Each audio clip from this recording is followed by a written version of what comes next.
Here are the quick, easy steps to install the AGA Tools Compact Mobile Oil System. First, clear out a space in the back of your van. You will need at least 47.5 inches by 40 inches of space for the compact unit to fit.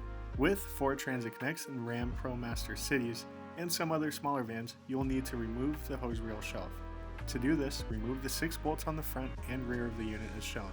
Also, remove both the new oil hoses and the waste tank hose, then the vent tubes. Now the hose reel shelf can be removed from the base of the unit. With the help of a subordinate, lift the unit and turn it 180 degrees like so.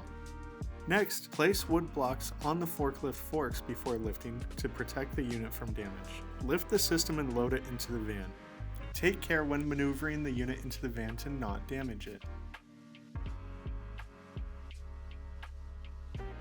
Next, lift the platform with the hose reels and put them back in place. If removed, now you can reinstall the hose reel shelf, connecting hoses and vent tubes. Next, route the vent tubes.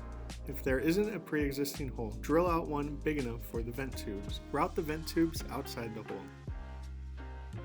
Next, to mount the system, bolt a minimum of 8 bolts through the pre-drilled holes as shown. Recommended bolt length of 2 inches long or larger. Next, terminate the wires.